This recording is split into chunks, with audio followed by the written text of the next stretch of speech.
Well, welcome everybody to our International Women's Day national event with the 2021 theme being Choose to Challenge, where 50% of the proceeds will be donated to the UN Women Australia and Domestic Violence Crisis Service. Unfortunately, one of our speakers, Ronnie Murray, is not available. However, Tracey Madgwick from Brisbane City Council has stepped in as a fellow Queenslander. Today's discussion will run for approximately 60 minutes, and with the help of today's national panel, Tracey, Frances, Tanya, Angela and Dawn, we'd love you to engage in the conversation as well as provoke your thinking. If there's time, we'll have a Q&A at the end of the webinar. I'm Fiona Keogh, CEO of Auscontact and your host for today. While we're waiting for everyone to join us, let's use the time to quickly run through some housekeeping. To interact with us, please use the Q&A button on the control panel. You can ask questions or make comments for the panel and myself during the session. If you're listening through headphones or speakers and experience any issues with your internet connection, please note that you can either raise the hand button on the control panel, or you can go back to your original email and use the numbers that are listed there, your full access code. Before we meet our panel, let's hear a little about the history of International Women's Day with this year's theme, #Choose to Challenge. I didn't know this, but the first International Women's Day was held in 1911, and prior to that, there were, of course, the suffragettes and the Socialist Party of America. So let's be open with our approach. It's not about the rise of women bringing about the fall of men, nor is gender balance solely a women's issue. It's actually an economics issue. We need inclusive mindsets and tangible action from all. There is no doubt that many societies have moved on from women needing to succeed in a man's world. However, there is still a continuing need worldwide for more progressive mindsets and inclusive behaviours to be forged. There have been a number of stages focusing on moving the gender agenda along. Gee, that was tough to say. So there was activism in the 1800s and 1900s, feminism in the 1970s, and I was certainly a part of that at university. Fix the women in the 1980s, change the organisation in the 1990s, and more recently focusing on men as allies, and now the world expects inclusivity. And now it's time to meet our esteemed panel. And let's start in the West, because Dawn will tell you the best is in the West. So Dawn is from WA and she is the Member Services Manager for HIF. Dawn's passion for leadership can be traced back to her pre-professional days. Whether as a leader of her local Girl Guides team or leading team assignment groups at uni, it seems that leadership has come very naturally to her. Dawn gets excited about learning new things and completed a Master of Business Leadership in 2017. Dawn has been in the health insurance industry now for 20 years and is still learning new things every day. Her current leadership role at HIF spans across their member-facing teams, strategic change management and cultural shift. Dawn gets excited about helping people grow and develop, and also volunteers for Lifeline WA. Welcome, Dawn. Thanks, everyone. Hi. And next is Angela O'Reilly, probably a familiar face to our South Australian friends, as she's on our volunteer committee. She's the head of customer services with Hummgroup, and maybe more of you will be familiar with FlexiGroup as a brand. Angela is a very experienced contact centre manager and leads teams of customer service agents, both sales and service, to delight and impress customers. These teams have been diverse in their genders, ages, backgrounds and beliefs. Working predominantly in the finance sector, Angela has been able to progress her skills and career by demonstrating a strong work ethic whilst always treating people with respect and dignity. Angela likes to engage her teams by recognising and rewarding success, but also to challenge the status quo to ensure that her teams are always looking to improve, whether that is through personal development or through streamlining processes and procedures. With a strong interest in helping people to reach their potential, she enjoys blending her coaching and mentoring skills with her desire to provide exceptional customer experiences and positively impact business strategies. Welcome to Angela. Thanks, Fiona. I'm really excited to be involved. Thank you. We are too. And let's head north now to Tracey Madgwick, who is the Customer Delivery Manager for Customer Services at Brisbane City Council and also a Non-Executive Director of Auscontact.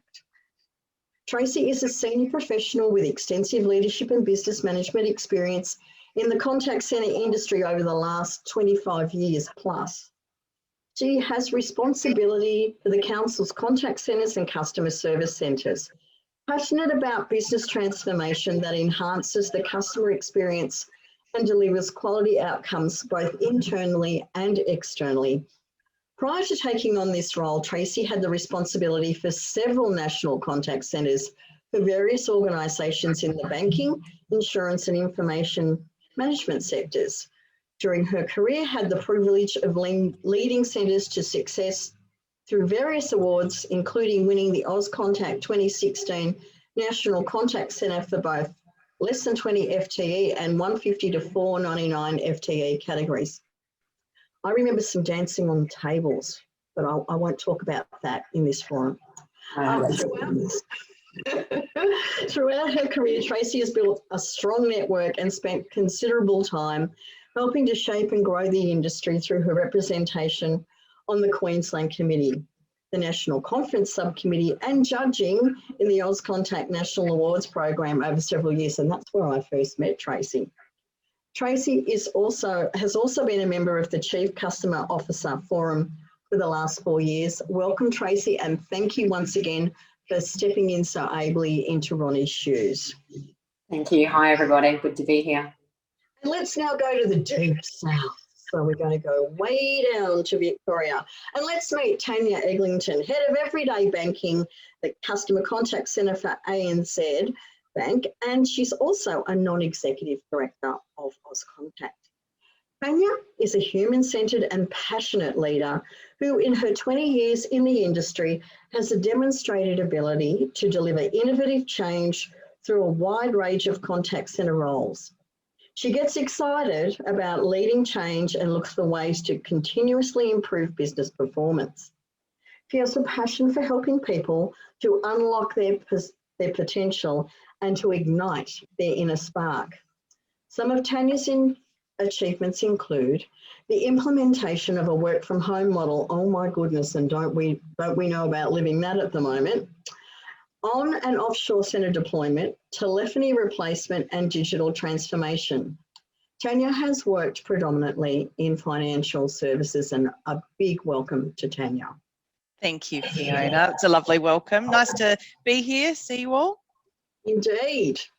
And last but not least is probably the most familiar face, or should I say, I won't say that, is Frances Quinn, who is the CEO of Athena Consulting and the Deputy Chair of Auscontact. So we're actually very blessed because all of the Auscontact women directors have joined us today, which just shows you how fortunate we are. So let's hear a bit about Frances before we launch in today into the deep and probing questions that we have for today's session.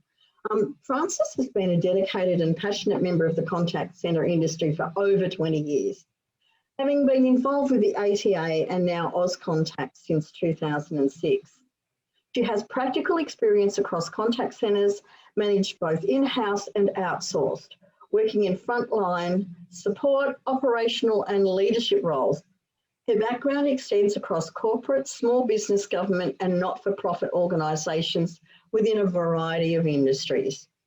This extensive and versatile experience enables her to have a holistic understanding of the key issues driving the contact centre industry. Frances has a thorough understanding of the technological, operational and strategic issues that guide and impact contact centres in today's customer-centric and omnichannel environment. She is driven by a passion to evolve and expand the capabilities of contact centres, enabling and empowering them to delight their customers. Athena Management Consulting is a company Frances founded in 2013 out of her passion for improving the contact centre industry. And I have to say, I first met Frances when we were both volunteers on the New South Wales ATA committee a long time ago, not last century, but certainly prior to this decade. So welcome, Frances, and welcome everybody once again. So should we get down to the nitty gritty of why we're here? Yeah? Absolutely. Bring it on. Read on. Well, let's ask the first question, and then Tanya, you're going to be answering this one first. All right, me. You got it. Yep, I'm in. So with the vast majority of contact centre employees being women, so we're talking over 70% here, why are they underrepresented at the leadership level where it sort of goes down, funnels down to somewhere around 40%? What's your take on that, Tanya? It's generated a lot of discussion in the last week or so with my team, and I've tried to do a little bit of research and understand particularly a little bit more about the ANZ stance in this space. And so I've actually got a few notes that I want to share on the topic. What made me gasp a little bit is that the Global Gender Gap Report claims that we won't achieve gender parity for nearly another 100 years. And I was really astounded by that. It's such an interesting topic, and having a look at the ANZ's gender composition proportions, I'm proud to say that we are an employer of choice for gender equality, and that's been awarded by the Australian Workplace Gender Equality Agency. So that's, for me, I was very assured that that's a great piece of recognition and a focus that we should have, that I'm proud of. The gender composition of our workforce overall is 53.7% female and 46.3% male. In the last reporting period, 69 females were promoted into management roles and 91 males. In the non-manager category, 905 females were promoted and 976 males. Much more on par, right? But what's the most interesting thing to note, which I think you were just calling out, Fiona, is that it drops at senior management level, where only 30% of employees at a senior management level are women. And I've sat there and gone, why? And so I've asked people and I've read stuff, and these are the things that could, I'm not saying that they are, and there's probably a lot of debate on all of these, but these are the sorts of things that were brought to my attention that could be why. We have a 24/7 work ethic that includes low tolerance for the intersection of commercial and domestic worlds, and around the clock culture, and that's something that's challenging. A slower rate of career progression that women experience in comparison to men. Marriage and children may still play a part. COVID-19 has disrupted more than we realise, according to an article written by McKinsey and Lean In. Thought that was interesting to read about.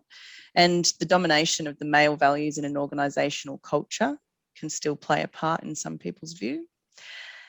And a prevailing profile of a good leader reflecting stereotypical traits of masculinity. And I think it comes down to culture in different organisations and how it's actually created from that level. So I'm not sure I've landed on an answer. I think that those things are what we should be aware of and what we should challenge. And I think that's the whole topic around the concept of challenge and how we should try and step up and think about it in all of the different ways that it requires to help us examine it better.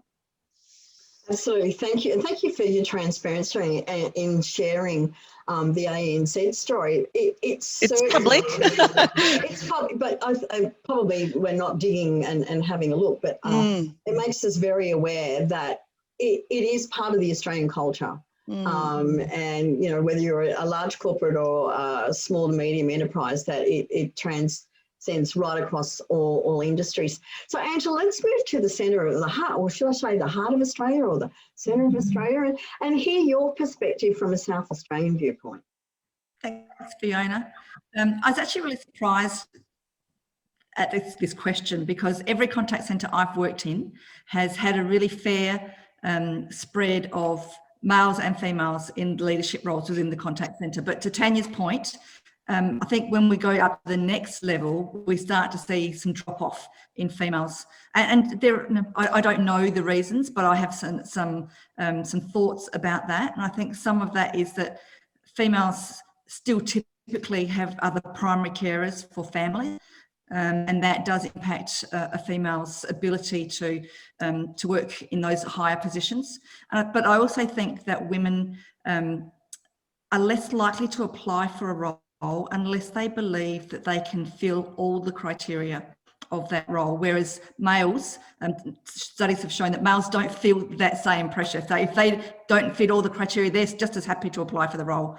So I think that's a confidence thing in women, and maybe a fear of failure if they feel that they're not going to be able to be successful in that role.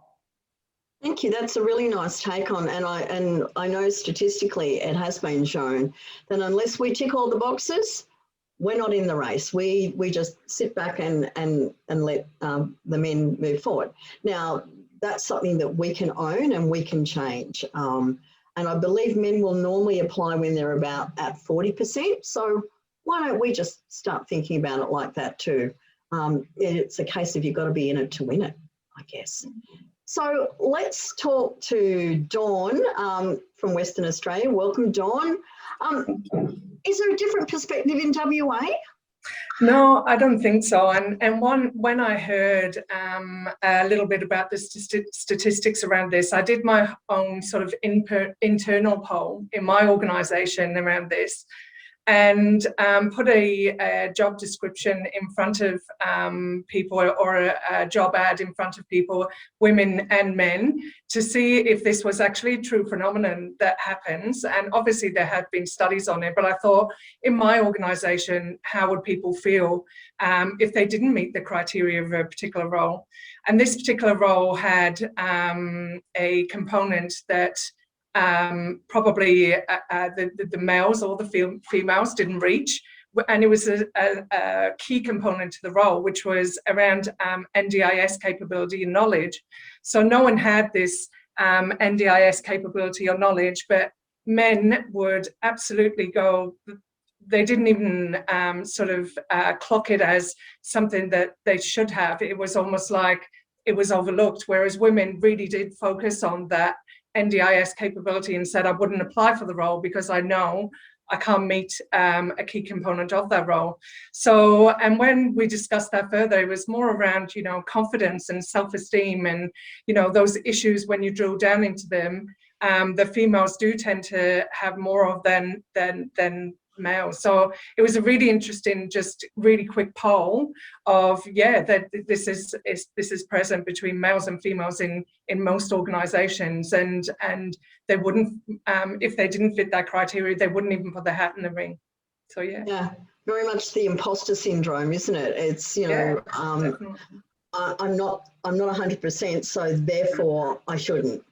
Yeah. So Frances, thank you, Dawn. Frances, you've worked in a lot of, not meaning that you're a company jumper, but you've worked in a lot of different businesses and industries, and you've also been in very senior roles, and you've also consulted to a lot of organisations since setting up Athena.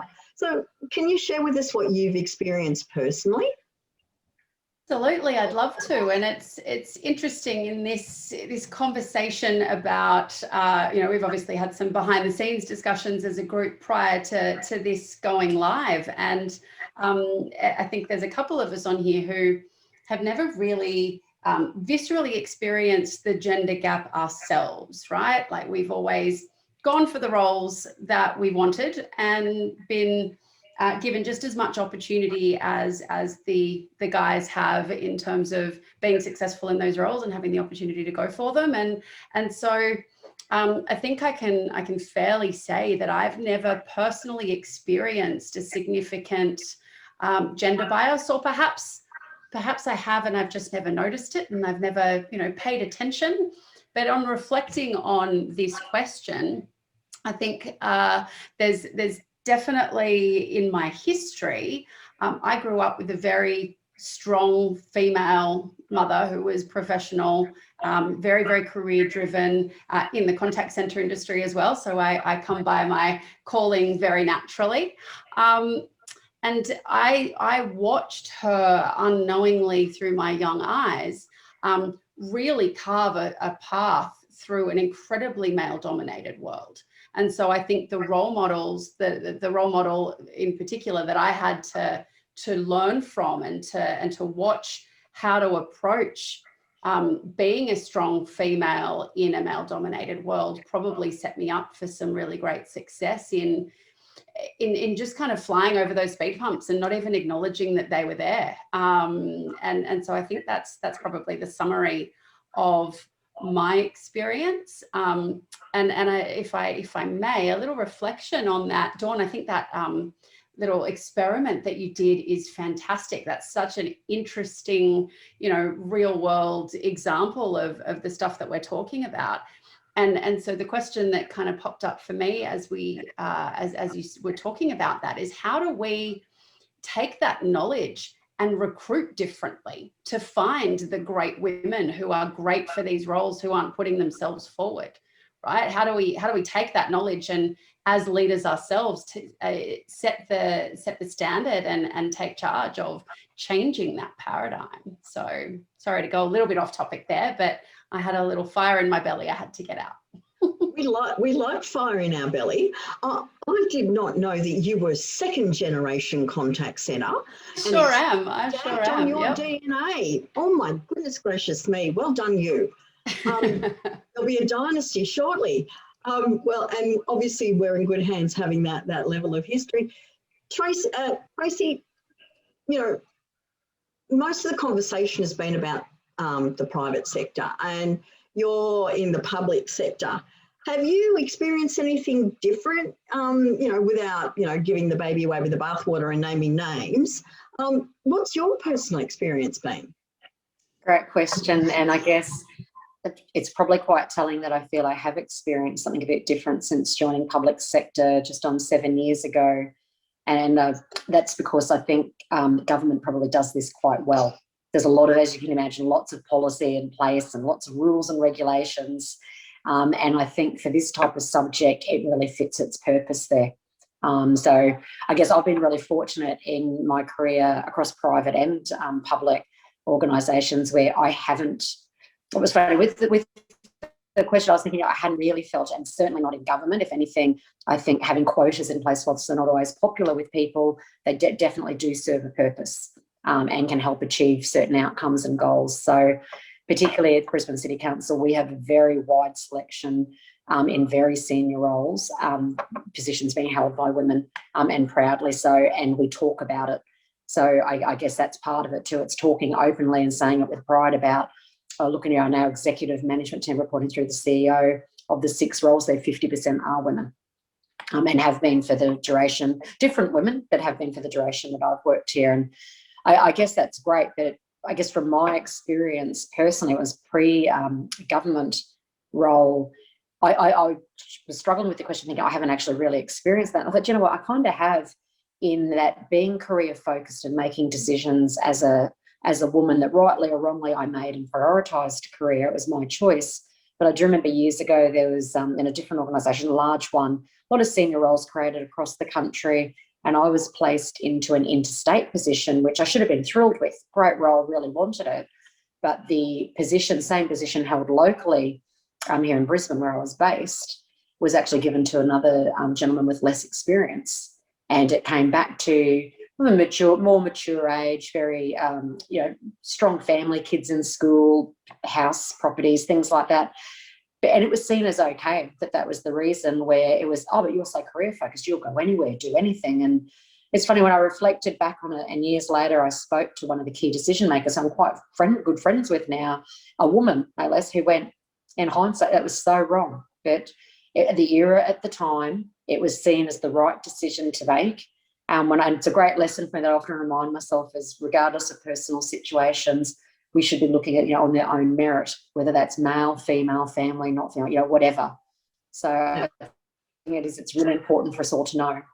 Thanks, Tracey. And you spoke a little bit about some of the policies that you've experienced. So I guess, and I'm going to ask you this question, what is the role of culture in all of this? You know, we hear of organisations that have policies.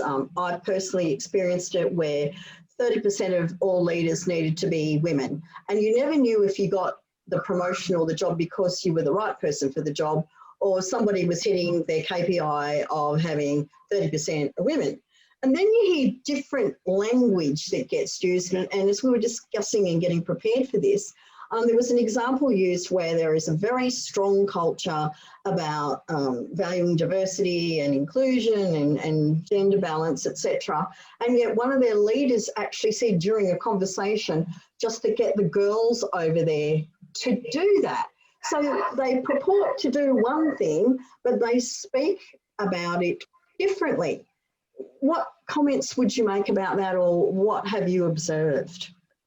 I think in my current role, and something that government does exceptionally well, is that transparency. So whilst there may be quotas in place, there'll also be transparency around policy, around recruitment and selection, things like that. So I think one has to support the other, because let's face it, none of us want to ever sit there going, "Gee, I really just get that role because I'm a woman." No one wants it. You don't want that ever said about you. But when you can, confidently and proudly say, "Well, no, I got it on my merits," quotas still play a place because our voice is important and we do bring something different to the table, as do men, all walks of life. So I think it is about that real transparency and confidence, but it is a culture in the organisation. It is so important, I think, as women, and I'll speak for myself, second guessing around, having young kids and trying to do it all and be all to everyone. You want to be able to be seen as superwoman. And I think the more we can openly talk about, this superwoman failed terribly and forgot to pick a child up from, daycare because they were rushing to a meeting, with a bit of humour in it too, because, everyone, and this is a while ago, mine are well out of daycare now, but it seems to be there's a badge of honour if a man will speak up to say, "I'm just ducking out because I've got a school sporting event or an assembly or something to go to," as opposed to a woman, would it be, "I'm just going to take this time off," or maybe not even saying it or missing it. And I think until we can change culture through being confident and owning who we are and get the job done, that's where that real difference will come in. It's so important, making sure that we can't do everything as hard as we try, but neither can anyone else, whether you're male or female either. It's about owning who we are and being confident to make the right decisions and what we do get right and wrong. Yeah, and it makes you feel like sometimes you need to get that golden lariat out and start spinning around like mad.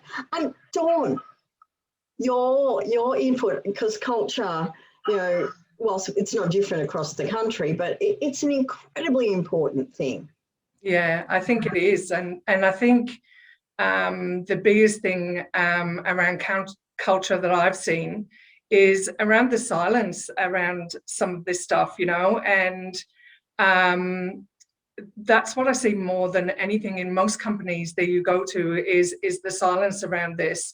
And I think we have to, make that real conscious decision to personally challenge even the silence around some of this stuff, and make sure that we create open conversation and dialogue about it.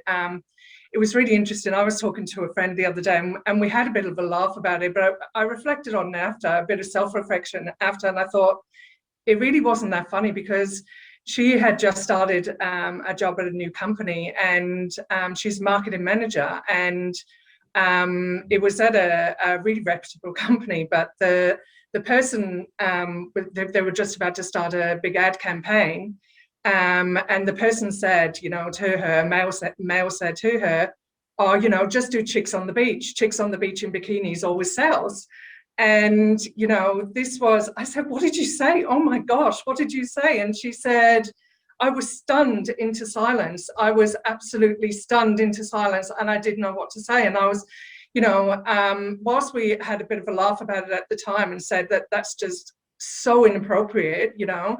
After I just reflected on it and I went, you know, I feel like I really need to still say something more about that. So we had a conversation later about how can she open some communication and dialogue with that person to say after the fact, you know, even that wasn't okay, and we should speak up in those situations where we feel that it's not okay and feel totally fine to do that. And I think that's really, really important to set a culture and to contribute to that culture as well. Yeah, so hashtag choose to challenge. Absolutely. Choose to challenge. Exactly. Absolutely choose to challenge. So, Dawn, you're the head of member services for a large health fund, which means you're in a pretty heavy leadership role. Sure. What have you done since being in key leadership roles? So in regards to this, I guess that choose to challenge thing is my thing. When I went through uni even, and that was in 2017, it really raised my awareness. Some of the things that I did through that, some of the assignments that we did together, really raised my awareness around some of this. I knew what that was around.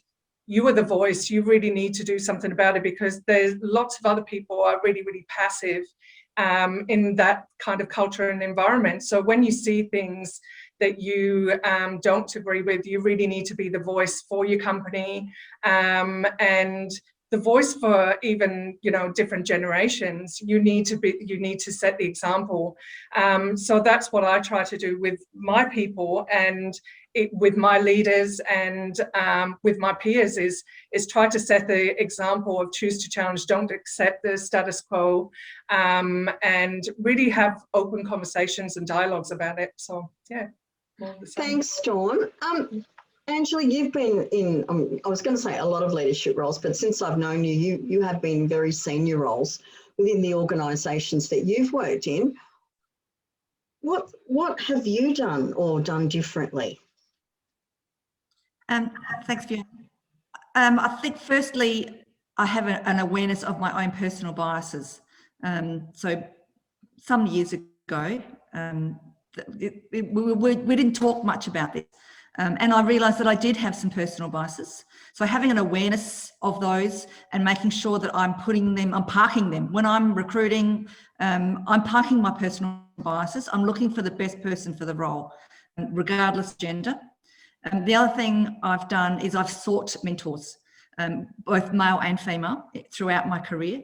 And they've been really invaluable actually, in helping me with my career and some of the challenges that I've faced. And similarly, I've offered my services as a mentor. So if I see someone in my team who I think would benefit from some close coaching, I certainly do offer my services in relation to that, and to ensure that they're doing everything that they can to develop themselves. And thank you for your transparency, Angela. I mean, being aware, self-aware is so important, and unconscious bias is part of all of us. And just knowing that it can influence you subliminally and unconscious, that's why it's called unconscious bias, Fiona. But it's how do you get through that and consciously be aware that you may have a bias and overcoming it. Tanya, I'd love to hear from you, because I know you've been in very different organisations, whilst mainly financial services, and you've been in some regional areas as well, working versus, you know, the big CBD. Is it different in different places? Yeah, look, I think it probably is, Fiona. I think, though, from my perspective, we play such an important role for the younger generation as well.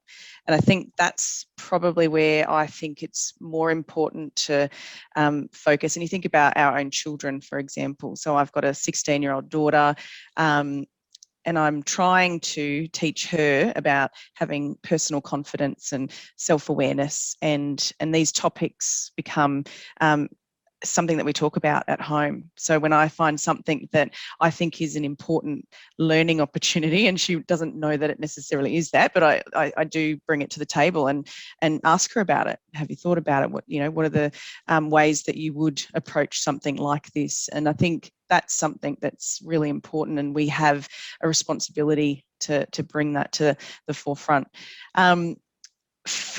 One of my first experiences where it was kind of the opposite was when I was given my first head of position.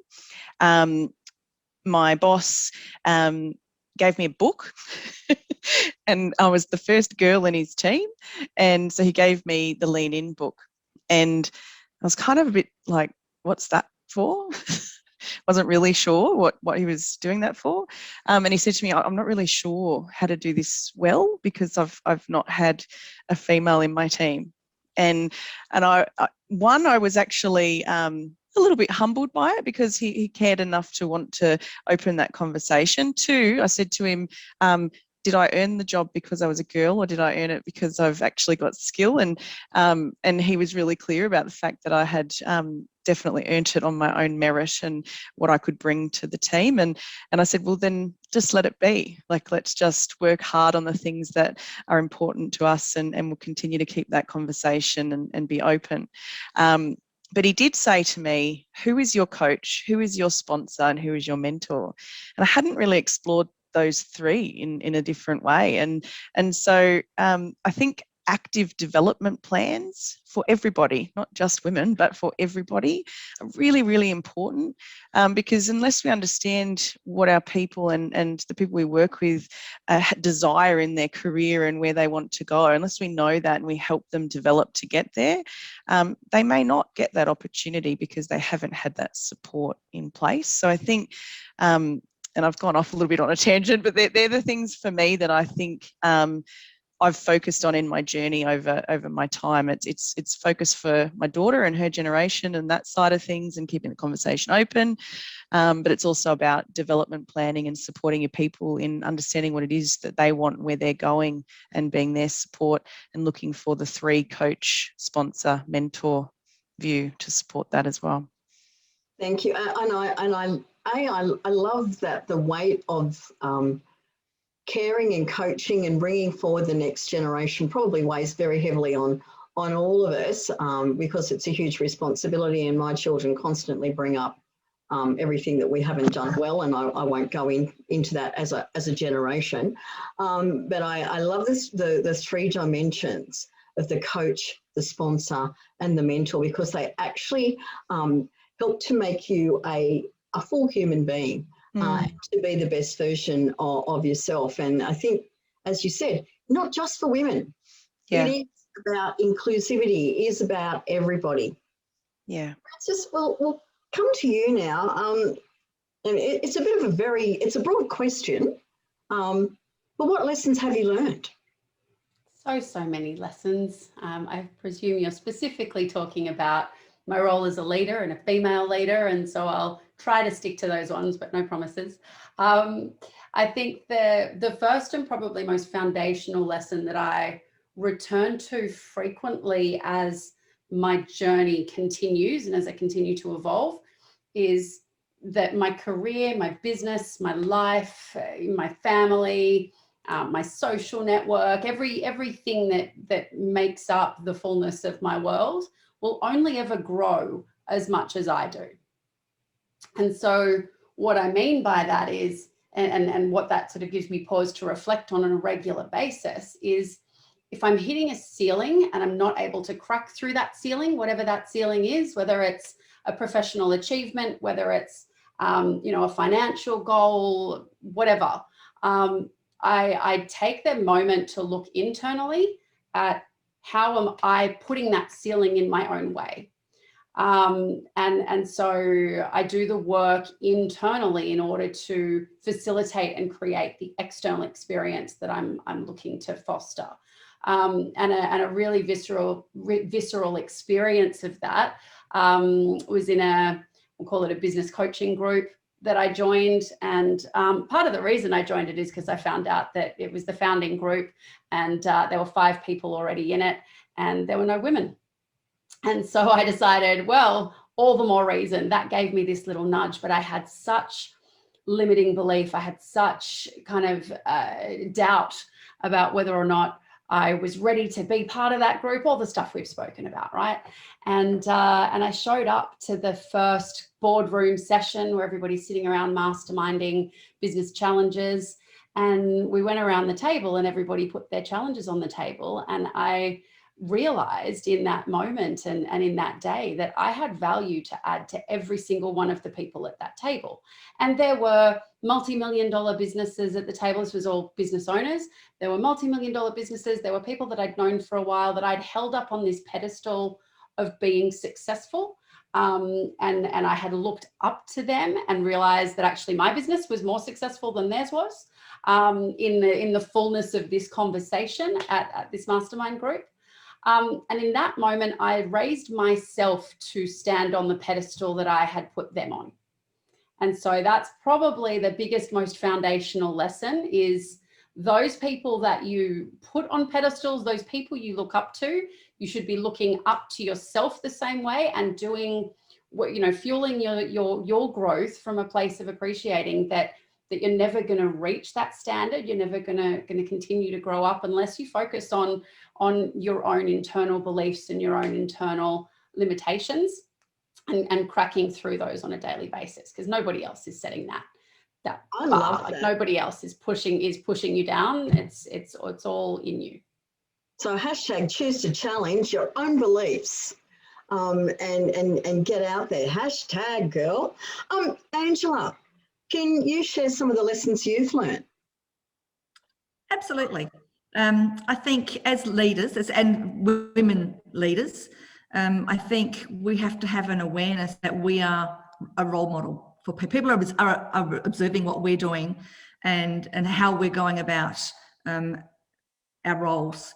I think the way we challenge the status quo, I think, is really important. And obviously when we're doing that, we have to understand that there are other women who are watching us and observing what we do, and they're learning from what we're doing. So I think that's probably my contribution. I again, this bringing the next generation and creating a pathway through you challenging, through you choosing to challenge, actually is what is going to set us for the future. And I love that. Tanya, your thoughts on this? Take myself off mute. I'm the first one to do that. There's so many lessons I think that I've taken away, but one of the things that I've learnt that has become really important is to set the record straight. And once upon a time, as a single parent, at a certain point in my life, I experienced something that actually really surprised me. I was at a P&C meeting and a couple of parents were talking about an event that they took their children to. And noticing that I was standing there listening to that conversation, one of the parents turned around to me and said, we didn't invite Hannah because we didn't think that it would be easy for you to manage that with work. And I was pissed off. I was actually really just surprised that that assumption had been made and that someone had decided for me that that was the outcome for me and my daughter. And I very politely and nicely said, please don't exclude Hannah in that way again, because I can work anything out. But what I took away from that is that it was important to say that in the first instance and to set the record straight. It was really important too to remember that anybody makes any assumption about anybody's situation, and it is only you that knows what you're capable of. And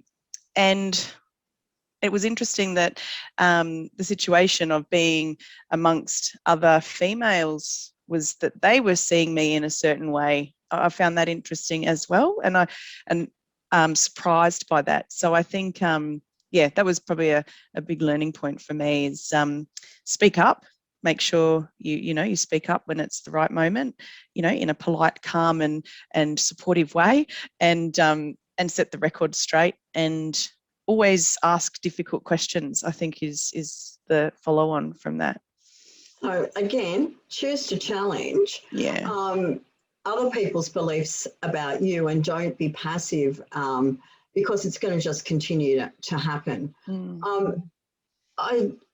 I find, and I don't know what your experiences have been, is that women tend to be the ones to be the most critical of other women.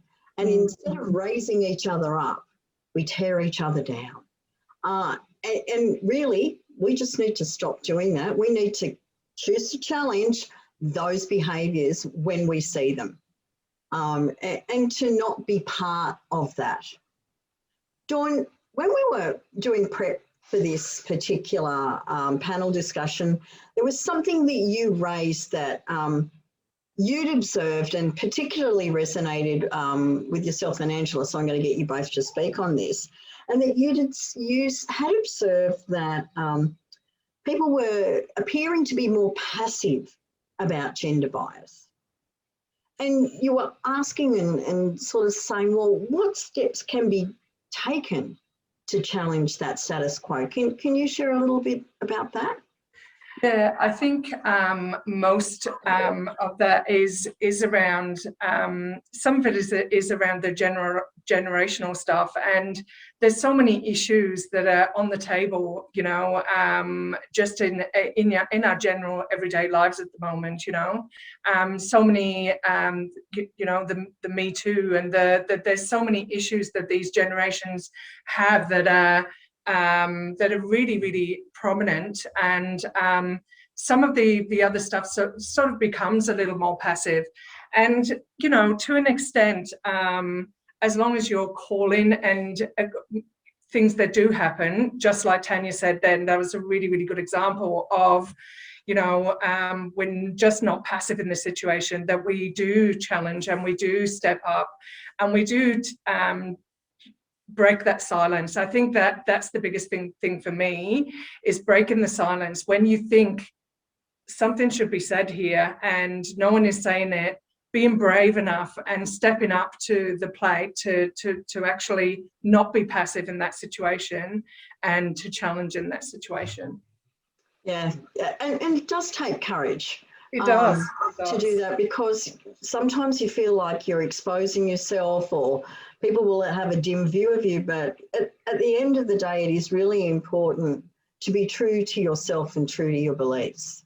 Yeah, and something that Tanya also said that resonated was about our daughter, you know, teaching our daughters, teaching the next generation, and having these conversations that are really great conversations around gender bias and around standing up for what you believe in, and around being brave, you know. So yeah. Indeed. Angela, you're passionate about this too. Yeah, I am.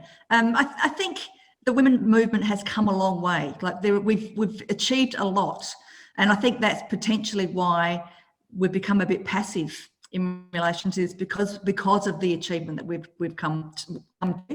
But obviously, there's still a way to go, and I think about the pay gap is probably one of those. So I know that whenever I'm hiring, the salary is the same regardless of the gender of the person that role. So I think we as leaders and as, you know, hiring managers, we have control over that to ensure that the role attracts the same salary regardless of the gender. But I think too, challenging everything whenever you can, being, as you said, being brave and courageous to call out instances where you see that it's not right. Yeah, I couldn't agree more. And it's not about being abrasive or rude or aggressive. It's really just being true and sharing. So, you know, let's choose to challenge more frequently. So we're down to the last question, and this is why we have this sage panel of industry icons and senior leaders. Don't you love it? See, I raised us up where we should be, on the pedestal that Frances is on, yay. And we're joining her there without high heels on, I can promise you that. So Tracey, I'm going to throw to you, first of all, and as a wise contact centre head, what is the one piece of gold that you would like to leave our audience with today? What advice would you give? I think it'd be about being a pioneer. So when we think back, historically there's been these, very important parts about, allowing women to vote, have a drink in a bar, that type of thing. But, we don't all have to be that big newsworthy. We all have our own part to play. Be your own pioneer. Be proud and stand up for, your peer group of women, for those daughters and cousins and all the other girls out there. So it's kind of like pay it forward in a way. The movement is there. We all have our own part to play. Love it, Tracey. That was so succinct, yeah, and I'm choosing to challenge. Frances, let's throw to you for your piece of gold today. I think my piece of gold is never underestimate the power of leading through being a woman, right? Leading through femininity. Being a leader and a strong female isn't about throwing on the corporate suit. And, I probably did in the early parts of my career try to lead as a man and be really forceful and be very masculine and be very rigid, when the flow of femininity and bringing that feminine energy to the room is so much more powerful than trying to step into a man's shoes. So raise yourself up onto the pedestal, but do it as you, with authenticity, and through the full expression of the power that you bring as a woman. Oh my goodness, these words are so wise from you. No wonder we've got you as on this panel. Thank you. Angela, what is the piece, the golden nugget that you're going to leave our attendees with? I'm not sure I'd call it a golden nugget, but I think just looking for opportunities to challenge wherever we can. If you see that something's not right, you do have to be brave and you do have to challenge. Otherwise, nothing will change. Very succinct and very on the money. So we will definitely take that.